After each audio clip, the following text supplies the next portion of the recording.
Welcome to the Jack Burford Chevrolet Sports Show, live on WBON-TV Channel 9 and on Sports Radio 103.5, V99.3, and Y92.5. Support your favorite local teams and enjoy the Jack Burford Chevrolet Sports Show. Also brought to you by Bishop's Small Engine Repair, Nuevo Vallarta, and the Law Office of Patrick O'Neill. Now let's go live to your host, Michael Watkins, Samantha Burford, and Garrett Stearns. Good evening, everyone, and welcome into the Jack Burford Chevrolet Sports Show. Last Monday, Samantha, it was raining. Today, not the case. We got some beautiful weather out there. The temperature is amazing. Yeah, it's not humid today. No, it's great out there today. We'll take this. Football weather. It is. Well, listen, I was at the baseball and softball fields all day Saturday, and it was nothing like this. Yeah. I would have took this all day long. Yeah. But, as you said, it is some football weather. We'll take that, and it's a great time to talk to some EKU football players as well. It's like fall football weather, when it's not humid. Now, we'll take it. The guys will probably tell you a little different because... Well, when you're down on the field, it's a little bit it's hot different. Down there. Even in the fall, it's still a little bit different. Yeah, but it's hot. Yeah. We've got Caden Smith, Cam Jesse, and Jackson Marshall back with us today. More EKU football interviews. We've got Garrett Stearns back in the fold. I know. We're happy to have Garrett's you back. Been on we missed you. A trip to You missed Pittsburgh. the wrestlers last He did. I did, unfortunately, but we're all good. Who'd you miss more, me or Samantha? Don't answer that because you might hurt her feelings, so we won't get into it. But I'm nicer. Nicer? Just saying. Come on. Let's get to talking to the football players. Caden Smith, we'll start there because we normally go left to right. And so you had a big year last year playing for the Colonels, back in the fold, and there's a lot of changeover this year. So when we talk about you kind of being one of those guys that's been around now, one of the veteran guys within the locker room, how has your role kind of shifted as to where we were this time last year when we spoke to you? Yes, sir. I think last year, I was just really working off what I've learned the past 2 years, my freshman year, and just last year off the guys, like the veteran guys. Last year I played with, like, including Jeremiah Bailey, Braden Sullivan, guys like that, you know what I'm saying? So I think coming in this year, it's a lot different, like me, I'm stepping up into a bigger leadership role. So I think it helps also to bring in guys like Jax, who has a lot of snaps under him, was a captain at his old school. So, that helps a lot. And I feel like the linebacking core, there's been a lot of moving parts in that room over the last 3 or 4 years. And I mean, a lot of that's transfer portal. We get that. But bringing in talent and creating competition, that's a big deal. What's it been like for you seeing some of these guys, like the two we have here with you and some of the other guys, coming in together and creating that competition within that room? Iron sharpens iron always. So, bringing in the best guys, that's always good for really the whole program, Having someone, behind you knowing, like, they're pushing you and really coming to take your spot, that's always good for the mindset and good for the program. Well, you put up some big numbers last year. You are one of the leaders on the team, obviously, this year. So talk to us about what type of goals you're going to have for the summer camps, and then let's go into this season. My biggest goal this year is really just winning. I think my biggest goal is to go undefeated at Roy Kidd and win the conference this year. That's the biggest goal. But really to get to it, I think it's just going to be us going together, based off of last year, really. It's just off the veterans. We had a great group last year, and I think off this year, we're just building a unit and just finding our identity. Yeah, Caden, you mentioned before the show that your brother is going to be on the team now, too. So talk about what that means for you. He was on the team last year, too. His season got cut short with an injury, but I think it's been great. We got to play 2 years together in high school, so that was great, and really just been a blessing having him here with me. And, like, he's a freshman going into his redshirt freshman year again, so really just me being here for him, that's great for him also. I think when you look at EKU football, it's been inconsistent. And last year was that way during the season. Sure. So how can you all take what you did 2 years ago when you talked about being undefeated at Roy Kidd Stadium last year, obviously not the case. How can we bring that consistency back and try to move things forward? I think it's just, the guys that were here then, just really just showing, like, how EKU football is played and really just leading all the new guys that has been here and just really continuing to show, like, our main core, like, pride, purpose, and our mindset, basically. I think. Wait, what is the word this year? Because, you always had the shirts that say pride. Last year's dominated. This year's all in 365. Okay. All right. Because we've not seen the shirts. Okay. Yes, sir. Usually we get the shirts from we Coach need to get Wells. us some. You got connections with Coach Wells? Maybe. Maybe you can hook us up. So we need some hookup. Most definitely. With, Well, for Coach Wells, speaking of him, what have you seen from him in your time here over the last 2 or 3 years? That has he changed it all? I know everything else kind of changed around him, but what have you seen from Coach over the last 2 or 3 years? I think the past 2 years, Coach Well, he's got everybody to buy in to the program, and I think each year he just raises the level, raises the purpose, and like the real level of competition. Like this continues to grind into everybody's mind that this is the place where we're going to work hard, and everything that you get is going to be earned. Well, let's move the mic down to Cam Jesse. Cam, sophomore from DuPont Manual High School from the Louisville area. So there's a lot of really good football there. So for you, what do you think makes your game fit into the program at EKU?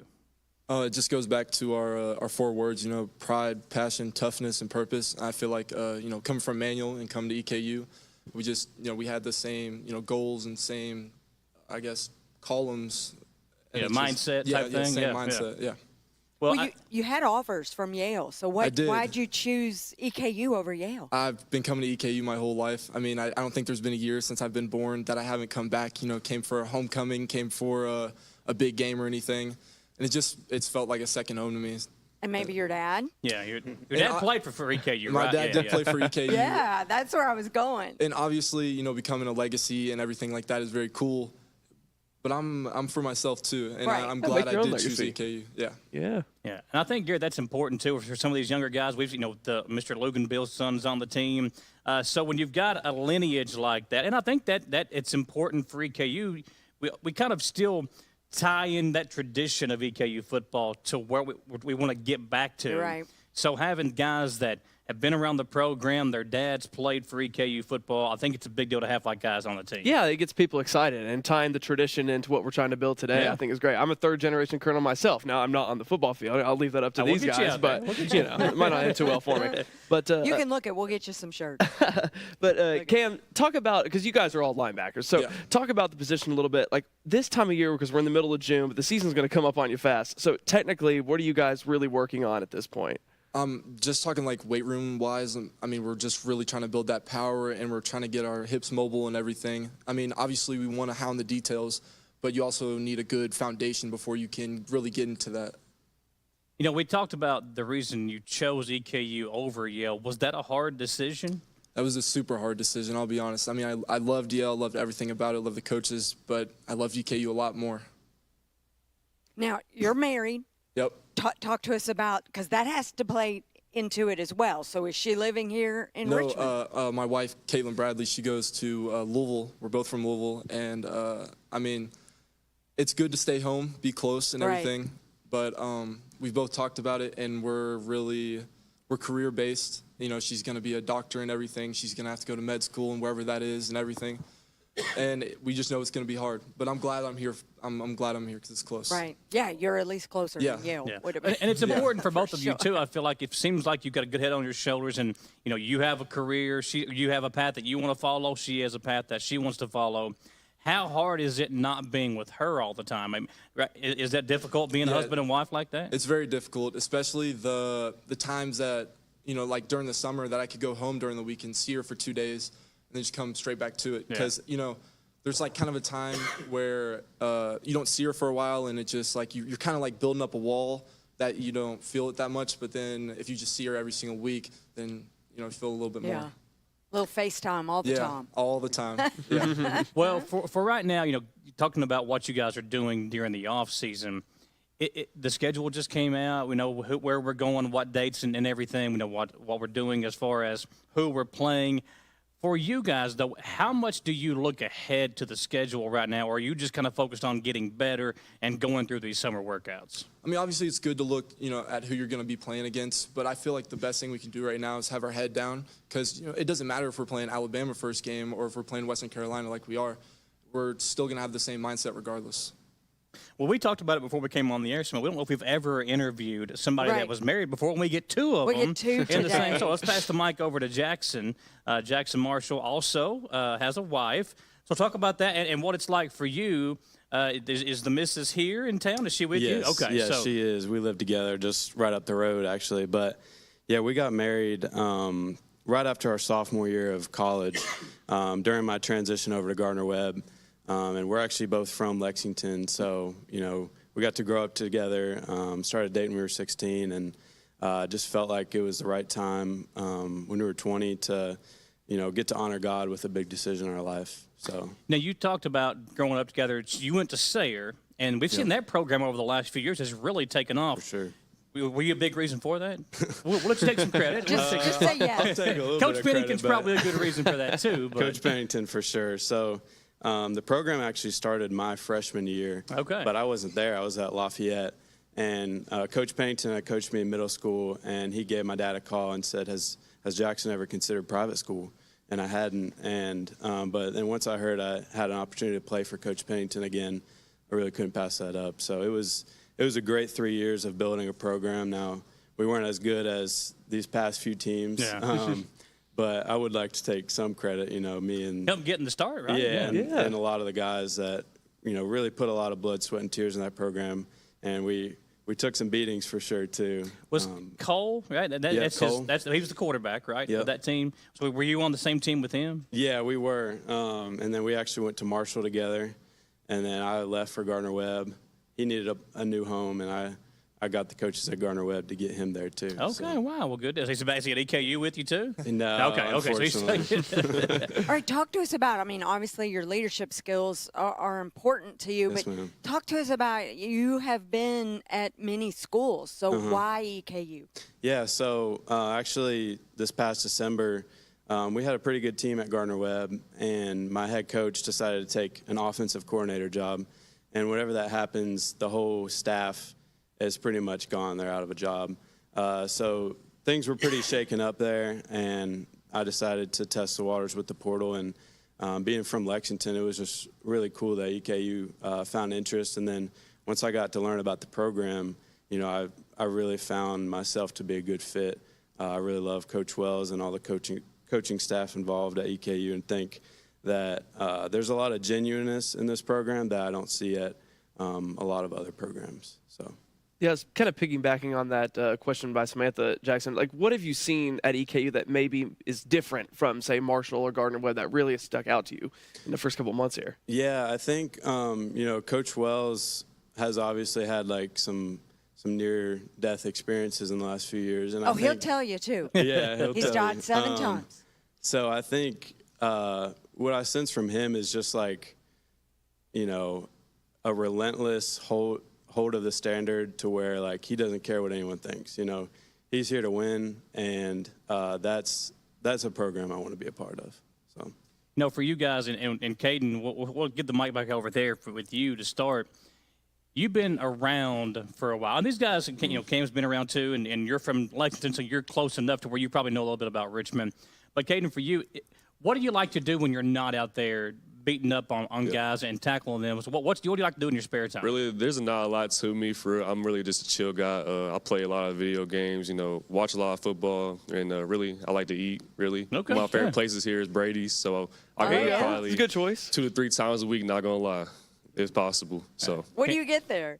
My go-to is always either steak and chicken or just chicken. Yeah. Chicken and rice. I'm getting hungry now. It's just the food. Yeah. That's what I plan on getting right after this. Okay. Yeah. There you go. Let's pass it over to Cam. Same question for you. Was there a place when your dad would bring you back that you guys had to go? There's been a lot of restaurants that have been around for a while. Gillum's, Madison Gardens. Is there a go-to for you guys? Madison Gardens is 100% the go-to for us. Every single time they come down for a spring game or anything, even after like a football game here, we have to go there. Tradition. Yeah, and it's free wings for me. Yeah, I was going to say, you get the wings, got to get the wings. So for you, not on the football field, what do you like to do in your spare time besides FaceTime and the wife? I'm kind of in the same boat as Caden. I love playing video games. I've been playing video games like all my life. But also I like hanging out with my friends and everything. Like, Jackson, we like going golfing a little bit. Okay. Getting into that. Who's the better golfer? 100% Him. I suck. Yeah, I'm really terrible right now. What's the go-to video game? Go-to video game? That's hard right now. I'd probably say, have you guys ever heard of CSGO? No, I have not. Just another first-person There was somebody playing shooter. Fortnite last week that we Yeah. were talking to. One of the guys was a Fortnite fan. Was it Marble? Yeah, it was. Yeah. He was a Fortnite guy. Yep. So, Jackson, we'll ask you the same thing before we get you guys out of here. And I got one quick question for What do you like to do in him, your too. spare time? Definitely golf, like Cam was saying. You got the golfer look to you a little bit. I So appreciate it. I think that's part of it, too. You've got to look the part to play golf. I may feel look the like. part, but unfortunately, I'm not very good either. So, but I love to fish as well. Really, anything outside. And yeah. You got one more to finish this off? I do, because you guys have 2 brothers, 2 sisters, right? Both of you. Yep. Do you? Yeah. Yes, that's what I thought. So did you all know that you had that in common? No. Well, so obviously you probably grew up in a very competitive family, I would guess, Yep. especially with the brothers. So talk to us about that. Like, did you wrestle? Did you tear up anything in the house? Like Put some holes coffee in the wall? tables, holes in the walls? Yeah, so I'll start. I'm the youngest of 5, so I definitely I would say that my older siblings would probably say I'm spoiled a little bit, but then also they definitely beat up on me a lot too. Right. But they love me at the end of the day. So it was really cool to see my brothers and my sisters live a lot of life before I had to get there, because it kind of helped me know which path I wanted to take and learn from them in a lot of ways. So. Are your sisters competitive? Like, do y'all like Yeah. go out and shoot basketball out in the driveway, me or and my just throw sister, football? Or Yeah, me and my sister, closest in age, we used to put on boxing gloves and just have WWE wrestling in Hey, we in should the do that basement. ourselves. Fight me and you. night. Yeah. I knew it. I knew Yeah. it. When you have a big family like that, it typically happens. Do you guys do that at your house too? Yeah, and I Yeah. would just like to start off saying I do think my younger brother is very spoiled. Yeah, so that's not. Yeah, There's nothing wrong with that, though. Nothing yeah, wrong I with know, being I know. spoiled. You know. And yeah, my family's super competitive. I always found myself like trying to catch up to my older brother, even though he's not really that much of an athlete now. Looking back on it, going to his high school games, it was really just fun watching him like that. And then now, like passing the torch kind of to my little brother, Yeah. it's like watching him, because he's more athletic than my older brother. I'll say that.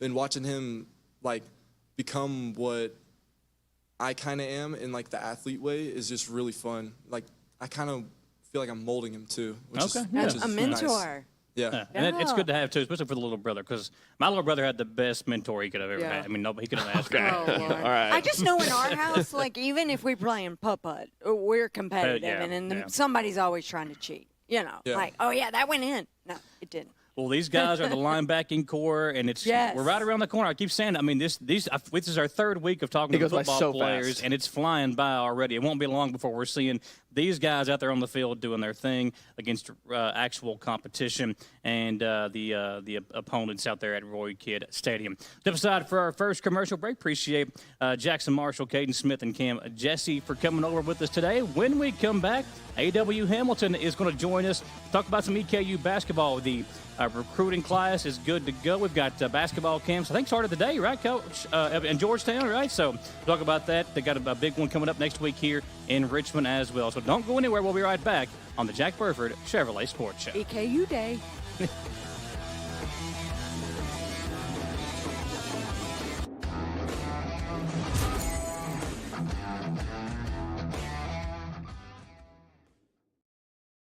You know what they say. Every great season starts with a strong lineup. Need agility? The Trailblazer cuts through traffic like a wide receiver in the red zone. Power? The Silverado handles work and tailgates like a linebacker on a mission. And if you're ready to go electric, the Equinox EV has the range to go all the way. No matter your game plan, Jack Burford Chevrolet has a vehicle that suits your drive. Stop in, suit up, and let's kick off your next adventure. We would like to invite you to join our family at Bishop's Small Engine Repair. Outdoor Power has become a family tradition, with 3 generations here bringing you years of experience. We will help you find the best selection of outdoor power equipment from Cub Cadet, Grasshopper, DeWalt, Makita, Echo, Shindawa, and now Steel in our Georgetown store. Or bring your equipment into our service department. We will keep it running for years to come. And as with all families, we have to keep Mama happy. So come on in and see us at Bishop's Small Engine Repair in Richmond and in Georgetown. Who makes the best meal in Richmond? Nuevo Vallarta. Friendly service, a place that's good for kids and good for groups. Head to Nuevo Vallarta on Big Hill Avenue in Richmond. Nuevo Vallarta is known for warm hospitality, great prices, great food, and the best fajitas in town. Start with an appetizer, order a la carte, or choose from their huge menu of Mexican favorites for grown-ups and kids. Nuevo Vallarta on Big Hill Avenue in Richmond. Patrick O'Neill has been serving Central and Eastern Kentucky since 1995. When someone is accused of something they didn't do, or when a good person makes a mistake, they need the best representation they can find. And that's Patrick O'Neill. Whether it's criminal defense, Social Security, disability, personal injury, workers' compensation, or deeds and wills, when you need legal advice, trust the expertise of Patrick O'Neill. He will get you the money you deserve. His office is located in Jackson, but Patrick practices all over Central and Eastern Kentucky. For more information or for a free consultation, call 606-666-2990. We're back on the Jack Burford Chevrolet Sports Show, continuing our, as Samantha called it, EKU Day. We've got A.W. Hamilton, the men's basketball coach, here with us. And, Coach, I know you have been hard at it the last couple of months, really, with the transfer portal and everything, getting your roster filled out. Before we talk about the guys that you got in, talk about the transfer portal, because, I mean, I know – there was the 1 year where everybody came back, and then I feel like slowly we've seen guys leave, and that's part of it now. We all get that. But for you, how has it changed the way you recruit, or has it changed anything that you do at all? Well, no, it has. I don't think it's an EKU thing. We were one of 6 teams in the country that didn't lose somebody. And I remember when that happened. Well, 4 years ago, 3 years ago? It was the year we won the conference. Yes, so that was 3 years ago when we won the regular season. And I remember we decided when we got back from the CBI, the CBI is what brought those kids all back together. Yeah. It really was. Looking back, that was one of the best decisions that we ever made because we had a historic run. Yeah. It was the most postseason wins at EKU since 1945. Kind of put Cozy on the map, right? Oh, it did. That run. It did, but not just Cozy.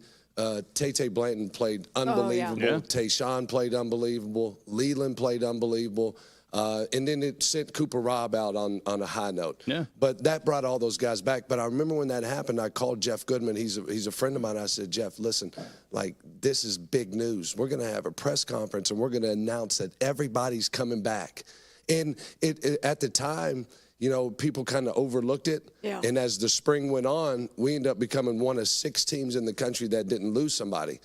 Right? And it was incredible. And the result we got was a championship. But I don't think there's any team in the country that's keeping their guys. No, the odds of that happening now are it's like slim to none. Yeah. Because everything has changed so much. So your roster is changing so much. And for us, I get it. So like a kid like George Kimball, he's at Auburn. I'm so proud of George. Went to Vandy, had to sit out with the injury. I know, he was my favorite, and I kept telling you, he's leaving. I know he'll leave. Well, yeah, I loved him. We knew he was a one-and-done guy. Yeah. And that's how we recruited him. Yeah. And, I mean, we've had 8 guys go to Power 5 schools. Yeah. Yeah. So I started with the Winding, or who was the point guard? Green? Was it? Wendell Green went to Auburn. That's right. And then Trey went to Georgetown and then Iowa State and started on their Sweet 16 team. So, I don't want to lose them. But the reality is, until we make adjustments with the how we are managing that, well, how we're managing the portal, I think at some point we got to go back to where you can only transfer once. Yeah. Then, I would vote for that. Yeah, I would vote twice for that. Because then that's when everything starts slowing back down. Yeah. But to answer your question, the off season becomes. It's really no off season. Yeah. We have 3 guys back. Those guys are living in the gym. They had a great off season, but we had 9 visits in 11 days or something crazy, and it just kept going and going and going. Did we get all 9? I know it's okay. No. We have our success rate when we get them on campus is really high, but again, things have changed so much.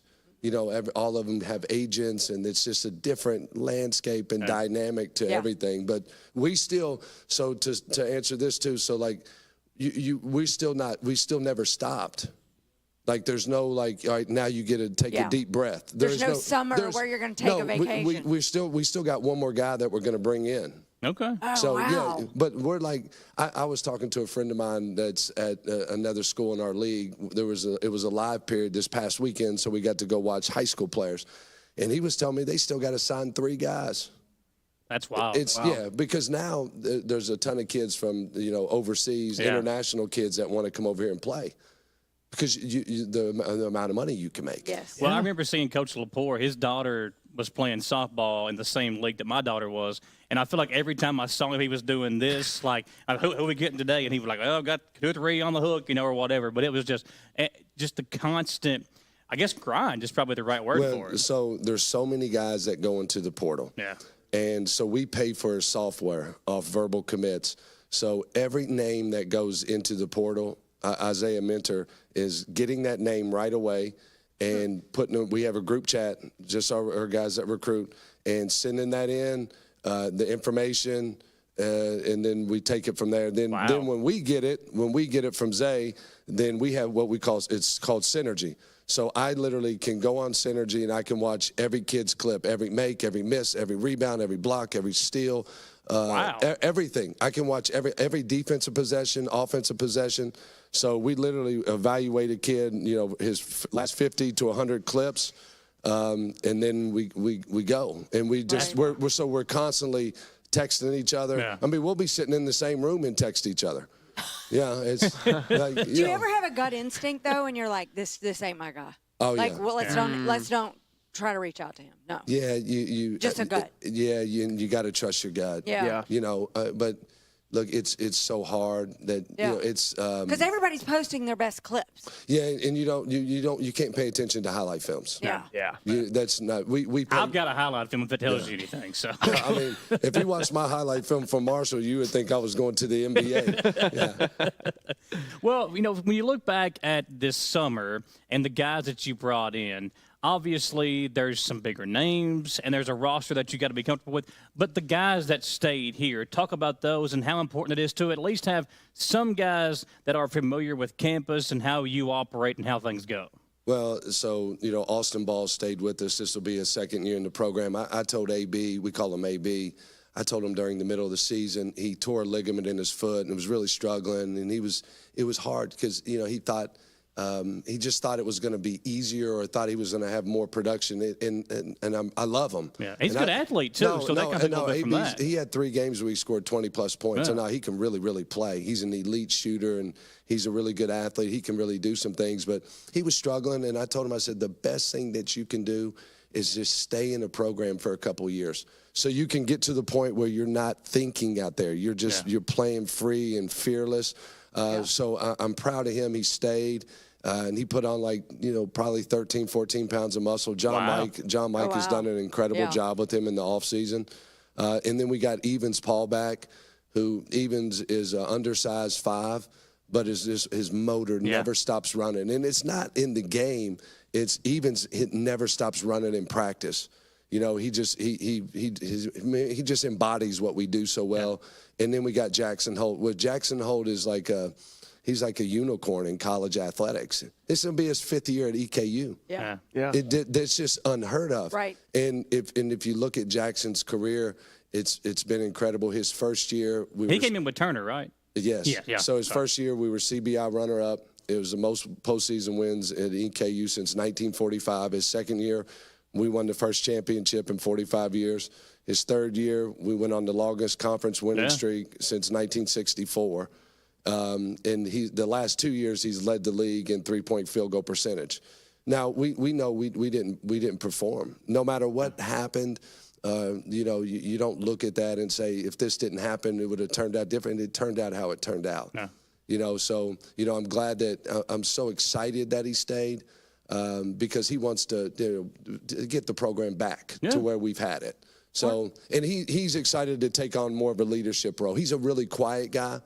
But he's one of those kids that leads by example, and he knows exactly what we do and how we do it. And when I say that, it's like how we eat team breakfast, how we lift weights, how we stretch after practice, all those things that we do in our program. So it's great to, I don't know if we'll ever have a guy that will say, hey, he's going to be in your program for 5 years. Right. Like I'm going to get Kevin Britton, who's the absolute best, and I'm going to find out what is Jackson one of? Because he's one of probably 6 or 7 in the country. Right. So it's cool, and we should all be proud of that. We should all be proud of that. But I mean, agreed. Really, you need someone there that can mentor, and because the guys aren't going to come up to you and go, Coach, what stretch do you want me to do first? I mean, this guy can show them exactly. You know, you got to have that. Yeah, Isn't and even it though nice he's to have quiet, that? he can, as you said, he can kind of lead by example. Lead by type example. thing. That's exactly absolutely. right. Yeah. Yeah. Well, when you talk about the guys that you brought in, run down that list and talk about maybe what they bring to your team and what you're excited about seeing them out there on the court. All right, so I'll start with Dre Vassar. He was a first-team All-American out of Vincennes Junior College. Okay. He's from Louisville, Kentucky. He played at Trinity High School. And if you look at Dre, you can look at all the threes he hit. He hit 92 at like an incredible percentage. But he had 200 assists and 62 turnovers. That's how he became a first-team All-American. Okay. So really, You can do a little bit of everything. There. yeah. So really excited about Dre. Then we have Amari Owens. He's from Bryan Station High School.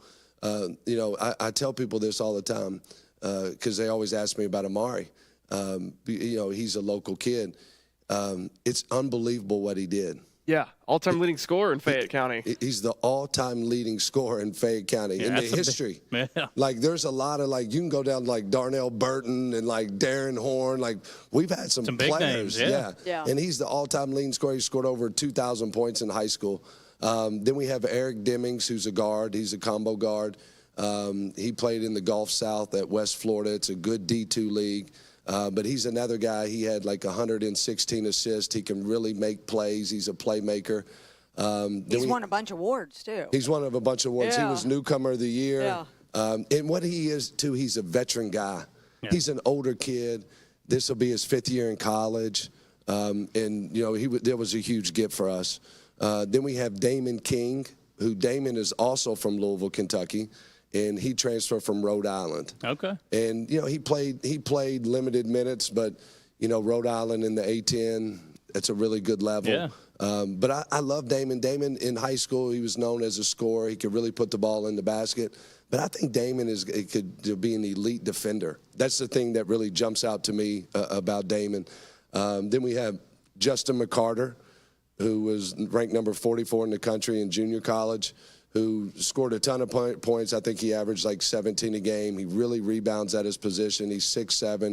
He's a great athlete, but he's another guy that had over 100 assists last season. Okay. So we had 3 guys that had over 100 assists.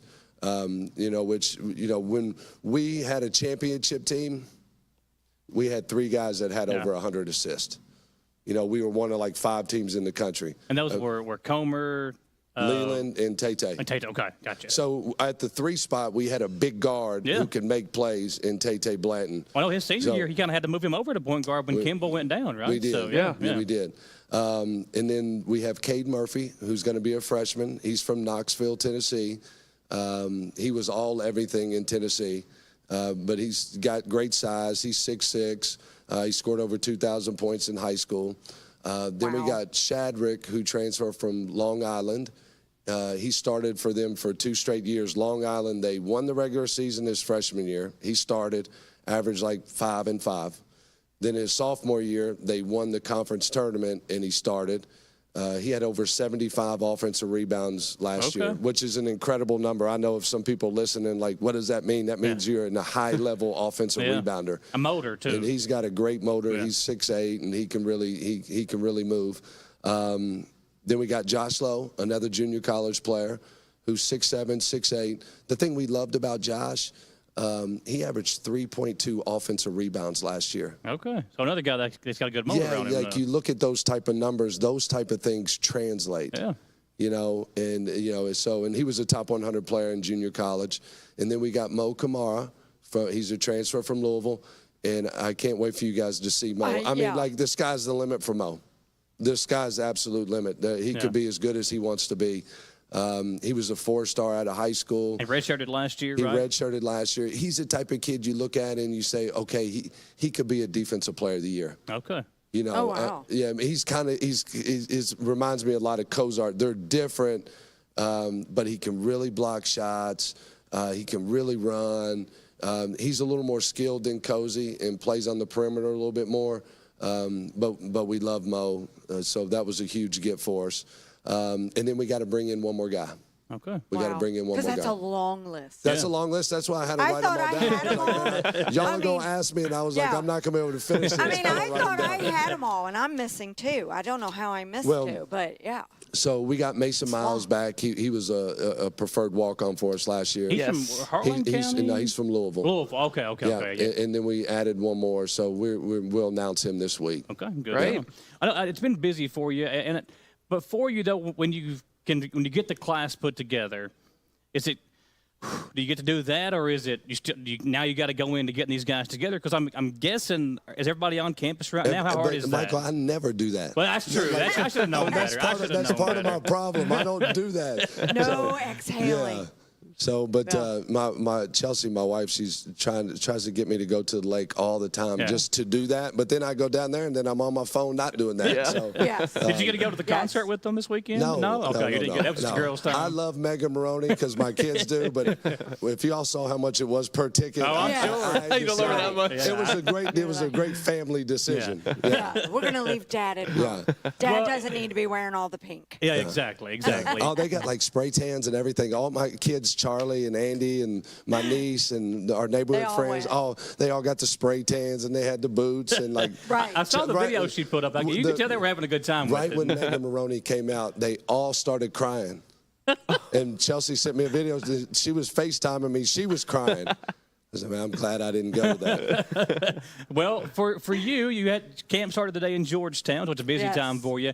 This week in Georgetown, next week in Richmond, and then you'll do both of those locations again in July as well. Yeah. And last year I got to come out and really see how you close camp out, and it's so much fun. And the kids, they always seem to just have a ball out there learning the game. I can't wait to get my kid signed up. I told him about it the other day. He's like, I get to hang out with EKU basketball players. So it's cool to see how the kids interact. But for you, I feel like just kind of getting to see how your kids teach the younger ones is a big deal as well. It is. You know, we always talk about it's not what you get, it's what you give. Yeah. And so our guys really enjoy being out there with those kids. And, you know, we're going to give them everything. They're all going to get a shirt. They're going to get a bag. They're going to get a motivational book. They're going to get a basketball. Pizza. They're going to get a camp certificate. They're going to get as much pizza as they can possibly eat. So we do as much as we possibly can. We got so many people in the community that help us. So it's really cool. We've got like 127 kids in Georgetown. We'll have that probably around that number in Richmond. But it's next week. It's 8:30 to noon. It's easy to find out information about our camp. It's dreambigcamps.com. Dreambigcamps.com. Simple. Or you can just Google it, and it's right there. Right there. $125. $125 for the week. Yeah. For the week. And it's you talked about, and it's what, Monday through Thursday. Monday through Friday. Through Friday. Okay, so it's all 5 days. All 5 days. We're going to feed them lunch every day and sugar-free popsicles. Nice. Yeah, sugar-free pops. Because my son Archie, he does not need sugar. Right, and these kids probably don't. They do not need sugar. No. Or they be. I think it's cool to see how you do the camps, too, because they're out there, they're learning the game, but you do some pickup, then they do drills. So it's a little bit of everything. It's not just going out there and shooting hoops. You actually teach them, and I'm guessing you have classes or groups that they break down into as well? Well, we have stations, and we want it to be more than just about basketball. So we talk about, dream big and set goals, never quit, use your words for good, the gift of giving. Make somebody smile, make somebody laugh, make somebody feel really good about themselves. And then the power of being a great listener. Yeah. So those are the things that we really work on a daily basis with them. So it's a lot of fun. All right, I got a really quick question. Okay, go for it. You use the word elite camps. So if someone is watching and they want a beginner to come, you don't have to be elite player in high school. Yeah, you don't have to be my level. You might be your level, sitting on the end of the bench and still come. You know what I'm saying? So that's a great question. And so our elite camps, and we invited a lot of kids to our elite camps, even the ones that may not be as talented enough. But here's what I always tell them. You get a chance to come on our campus, a Division I program. Our compliance guy, Kirk Motes, is going to come in and do a compliance evaluation for him. And he does a great presentation. John Mike, our strength coach, is going to do a presentation about sports performance. Our trainer, our director of sports medicine, is going to talk to him about, how to take care of their body, All right, and then the nutrition, and then they're going to be able to watch us practice. All right, and then we're gonna do all the things that we do on a daily basis with them. When I say that, like the drills and all the different things that we do, so they get a really unique experience. They get a unique experience. So, and sometimes you don't know until you just go find out. Right. Like some people think like, oh, they know what a Division I basketball player is. Go, come watch us practice. Yeah. Right. And then you really get to see it. Right. So you how get hard it is. Yeah. And what they do to get there. I think it was like 2.1% of all high school players are going to play at the Division I level. Yeah. Okay. So it's a good eye-opening experience for them. Of course. All right, Coach, one more time before we let you go, give us that website one more time, dreambigcamps.com. Yep, dreambigcamps.com. There you go, folks. Get on there and sign your kids up. And if you can't make it next week, you got one more opportunity. When's the next one in Richmond in July? It's sometime in July. July There you go. 24th. You can get on there. Look at it out Look there. at you, Samantha. There you go. July 24th. All right, listen, when we come back, big news happened late last week. Greg Stotelmyer, after 47 years hanging up the mic of calling EKU games, I sat down with Greg on Friday, talked about his illustrious career behind the mic at EKU. So we'll hear from him when we come back on the Jack Burford Chevrolet Sports Show.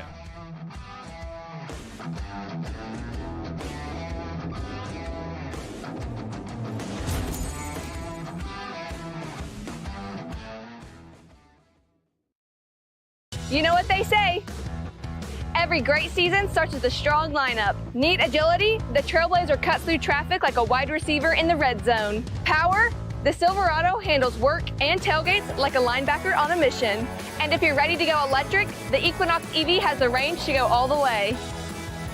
No matter your game plan, Jack Burford Chevrolet has the vehicle that suits your drive.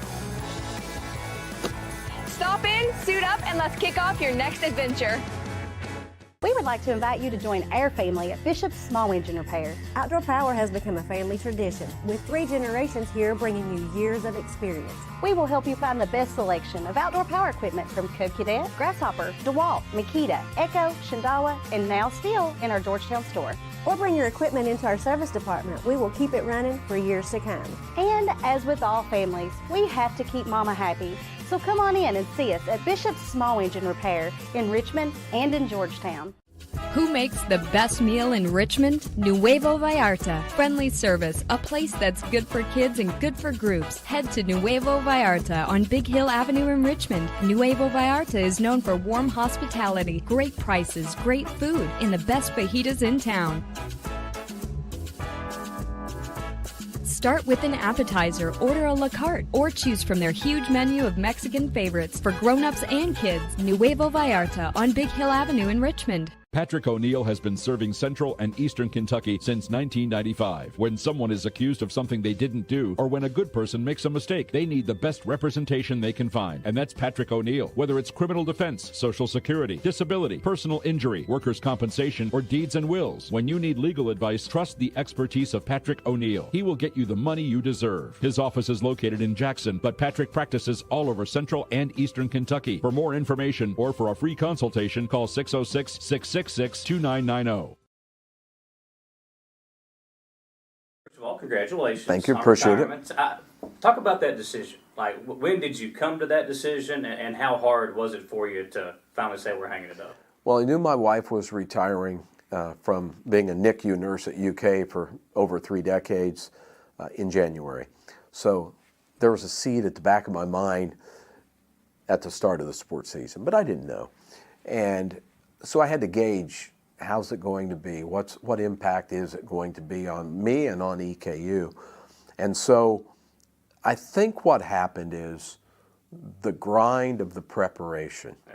I prepare probably more than most people do in the pre-broadcast preparation. I go deep into each player and that type of thing. And I do it all by hand because I'm old school, unlike most people are now on a computer. So I just kept feeling that I'd sit there on a Monday and a Tuesday and a Wednesday at my desk in the fall, and it'd be a beautiful day outside, and I just like to go out and sit on the porch, go take a hike in the gorge, and it just started wearing me down. And so we talked about it as a couple, and it just came to the point where I think now's the time. The second thing is I didn't want to go too long, to where you hear an athlete or a broadcaster maybe overdoes their stay, that their skills diminish as they age. Lose a step, yeah. And so I thought, now's the time. So will I miss it? Of course I'll miss it. What will I miss? I won't miss the preparation. I'll miss going to the games, being a part of the game. I'll miss the coaches, the players, my friends. We have fun traveling. Travel didn't bother me. I mean, I was on a sleeper bus for 13 and a half hours coming back from Wichita. It didn't feel great the next day, but I did it, and that's not my problem. But there was other things. So that's one side of it. The other side is my family. I mean, I want to spend more time with my wife, 5 grandkids. I want to see them more. They're growing up. And we love to travel. So I just thought you combine those two things, and now it's the time. And then, so you talk about the prep, add another layer, NIL, and just this constant transferring. I call it, Samsonite players. They all got a Samsonite suitcase, and off they go to the next school. Well, then all of a sudden, I can't pull out last year's EKU Austin Peay game and find, let's say football, 40 players that were on my depth chart last year from Austin Peay. I got to go through maybe 10 bios that I can copy stuff over from. So the preparation mounted. So that's kind of a long-winded answer to why the decision was made. For you, when you look back on your time, and I think that's what makes EKU special. People like Carl Park, Hugh Davis, those loyal people that have been there since the heyday. I think what makes the university and the sports department special, those type of people. When you look back on those days, though, what was it like? And then seeing where we are now, I mean, it's an insane difference from not just the product on the field and things like that, but just the world that we live in sports-wise. Yeah, so nobody really likes the NIL. I think the athletes deserve something, but you've heard, I mean, it's overused, but it's accurate guardrails. So yeah, it has changed there. But the game's still the game. Back when I started, you mentioned Carl Park, the SID was here when I came. I mean, I used to have to go over to his office in the football stadium, and we would wait for a stat sheet from the other team to be faxed in. It would be mimeographed off, and I'm going old school here where you couldn't tell a 6 from a 9 or a 2 from a 5, and you were struggling. You had to do everything by hand. Setting up equipment was extremely hard. But now we've gone to the computer age, so there's a whole lot more information to digest. So it's made the job a whole lot easier in some ways, but it's made the job harder in other ways, because when I go to a basketball arena, I got to make sure I can get in their internet, that the internet works, and the setup. So it's kind of like good, bad combination. So as far as the behind the scenes work, it's totally changed over the years. And same thing in television. I didn't start in the film era of television, but I started in the 3/4 tape, and then went to beta tape, and then we went to the digital. So I've seen a lot of the changes in the broadcast industry over the years. For you, is there a game or a moment that you look back on and you're like, man, that was special? Maybe call it your favorite moment, whatever the case might be, but look back and maybe just choose one that you'll just never forget, where you were, that time, the call, that type of thing. Well, obviously the national championships. I've told several people who have talked to me since I announced the retirement. The national championships were amazing, but I was young. I mean, I was just out of college, and so I wish I could have done it all over, older, more mature, because I think I would have appreciated exactly what happened more. But if you wanted to pick one football game, a lot of fans will agree with me on this one. It was the Under the Lights game where they brought the lights in. It was on TBS. Craig Sager was the sidelines reporter. I mean, he wasn't a big name back then, but it was the Woolham to Bird 4th down passes to keep the drive alive, and EKU beat Murray State. And that was, and I can't remember if that was the 82 season where we went undefeated, but those moments, the place kicker cutting the grass before beating South Carolina State, and that was part of the undefeated season. But that game against Murray State with a packed crowd under the lights on national TV was great. Probably the biggest sports moment that sticks out to me, surprisingly, is not football but basketball. And that was when Travis Ford was the coach, and EKU won the OVC tournament in Nashville on the Zach Ingles shot and went to the NCAA tournament for the first time in 25 years. I mean, we had this long dry spell, had been through some coaches that had had a modicum of success, but we had never gotten to the tournament. Then we had those really down years, the end of the Mike Calhoun era, especially the Scott Perry era. And then they brought in Travis. It was a slow start, but he was a good name. You could see it building. And then to get to the NCAA tournament, and for a kid that grew up in Indiana around basketball and comes to another basketball state in Kentucky, to do that was special, super special. Was it hard for you, being a Western grad, coming to do EKU games? No. And here's why. I was offered a job, actually, at WEKY in October of '78. I was just out of school. I graduated in May of that year, and I turned the job down. And then the person that I worked with in Bowling Arena, he was a sales manager here, he called me back and said, we got this guy and he didn't work out, the job's still open. And it was January, and so I took the job.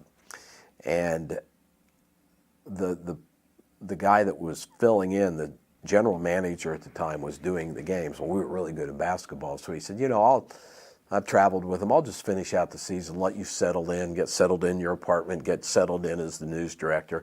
Then you can start in football in '79. I said, that's fine. And so they go to the NCAA tournament. I was sitting a chair or two down from the shot clock operator in that controversial 3.5-second game. Yeah. And I'll admit it, I mean, I had a little Western in me, a little Eastern in me, and it was kind of like a melancholy moment, because I'm going to do Eastern, but I'd gone to Western and sat on press row there. But then you start the '79 season. My first broadcast was at Kent State. We upset Kent State in a low-scoring game, and we go on and win the national championship. I'm working with Roy Kidd. He's a great guy. Welcomed me with open arms, and we're having great games, and I'm a Colonel fan, because it's not where you go, it's who you work with and around. And so it didn't take me long to go from red blood to maroon blood, and it's continued all the way. And to be very frank about it, I mean, I still liked my days at Western Kentucky, but I haven't liked the way they've looked at Eastern Kentucky and the athletics world over the years. I think, don't try to keep one down, but welcome your competitor and bring them together and say, hey, we have something special here. Because, the marketing people at Western said, no, it's WKU. Don't say, no, you can say that, but it's Western Eastern. Yeah. And it'll always be Western Eastern. And for the fans, I think that's a big thing. For sure, yeah. And I wish we were in the same conference, but that's a whole new can of worms talking about conferences. You're like me. Here at the high school level, you fall in love with players. Mm-hmm. I mean, you get to know them a little bit off the court and off the field. So for you, and I know you and Austin Newton have a great relationship, but is there some players you look back on that, man, they were just special and you loved covering them? Well, recently I've done, for the last 4 or 5 years, I've done the state softball tournament for the KHSAA. And when it's doing that Madison Central game against perhaps the best softball team ever in the state, undefeated South of Warren, I said, they're on the verge of a monumental upset here. And I was on the call when Madison Central's baseball team went 44-0 under Don Richardson and won it all. Was that 1982? Yes. Yeah, 1982 down in Somerset. I said, so kind of a full circle moment for me that I've called maybe the greatest baseball team ever in state history that was undefeated at 44-0, and here's a softball team. Unfortunately, they didn't get it done, but man, what an effort, and they're on the verge of knocking off a team that's trying to go 45-0. So I don't know if that answered your question, but that was my memory, and I actually mentioned that on the broadcast. I know EKU is, we still kind of live on that tradition of what the sports were. Was it hard for you seeing the transition into now we're like 4 conferences from where we were once before in the OVC. But seeing the tradition kind of go away because of the changes over the last 5 or 6 years. Yeah, I'll say this about the conference change. In my opinion, the move that was being worked on was the correct move. I don't know that the university at that point was prepared enough, and it didn't happen, to get into the Sun Belt or Conference USA, especially the Sun Belt. But take that away, the OVC, in my opinion, while it was a good conference, did not sense from the leadership spot the concern that especially Murray State, Eastern Kentucky, and then Austin Peay had about where the conference was headed. It listened too much to some of the schools that wanted to stay down at a certain level. And then Belmont was in its own category, right there, like right there on the doorstep of the conference office. So there was, I know, some animosity between Murray State and how they thought the OVC was handling Belmont. I think making a move was a good idea because the concept, from what I've heard, was to create a football conference, and there was hopes to potentially expand to other schools that ended up not going in. And I think the pin was pulled out of the hand grenade when Texas and Oklahoma made the move to the SEC, and then everything broke loose and everybody's moving. And so if the timing had come 2 years earlier, I think it would have worked. Now, playing catch up, I don't know what the future of the UAC is. I don't know if it's going to be long-lasting or if it's going to be short-lived. I think there's a lot of people waiting to see what the P4 does, and it's a mess. But I'll say this, the OVC, in my opinion, was run for the communication side, for the broadcasters, a lot better than the Atlantic Sun was. I'm not saying the overall conference stuff. I'm saying, from my perspective, broadcasting, everybody was doing radio and TV. We all knew each other. We got along. You go into the Florida schools, I'm sitting on the baseline at North Florida. I'm sitting behind booster seats at Jacksonville.